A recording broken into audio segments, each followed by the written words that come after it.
आपके रिलीफ कैंपों में मुझे आपकी खिदमत करने का एक एजाज हासिल है। मैं डॉक्टरों के साथ खिदमत करता था और जब 50,000 से ज्यादा मुस्लिम अकलियत बेघर हो गए थे, कोई कांग्रेस का नेता उस वक्त 2012 में नजर नहीं आया। अगर कोई गरीबों के दरमियान में काम कर रहा था, कोई मजलूमों का साथ दे रहा था, तो उसका नाम असदुद्दीन ओवैसी और बदरुद्दीन अजमल थे। तो मेरे भाई याद करिए उस जमाने को। मुझे अच्छी तरह याद है, हमारे एडवोकेट जमशेद तालुकदार साहब से हमारी उस वक्त मुलाकात हुई।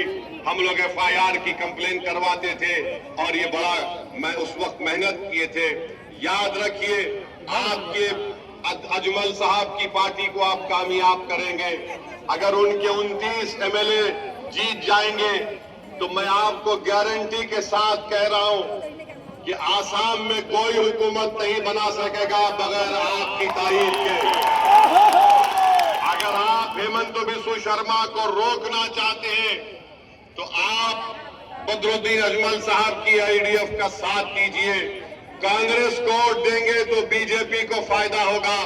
पार्लियामेंट के इलेक्शन में आपने कांग्रेस को वोट दिया, क्या ये लोग मोदी को रोक सके? नहीं रोक सके।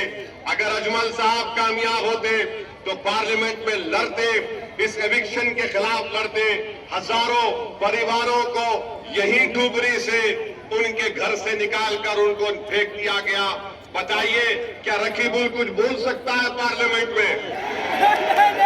जब आपके घर को लूटा जा रहा था, बुलडोजर लगाया जा रहा था, जब हमारी मां और बच्चे परेशान थे, तो रकीबुल पार्लियामेंट में बोलते हैं कि कैरम बोर्ड सिखाओ।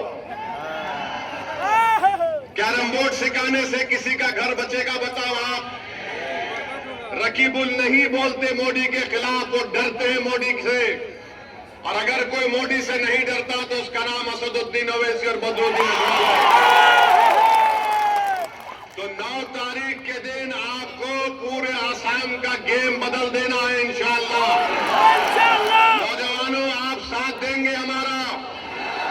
आप ताला चाबी पर बटन दबाएंगे? नौजवानों, आपकी जिम्मेदारी है कि आप बुजुर्गों को और अपनी मां और बहनों को ले जाकर वोट डालवाइए।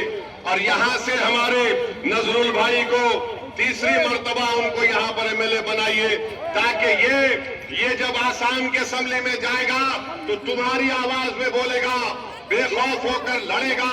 जिसका घर तोड़ा गया उसका घर बनाया जाएगा, बच्चों का स्कूल नहीं है स्कूल बनाया जाएगा, जुल्म का खात्मा होगा, इंसाफ को कायम किया जाएगा। आप अपने वोट का सही इस्तेमाल करिए। ये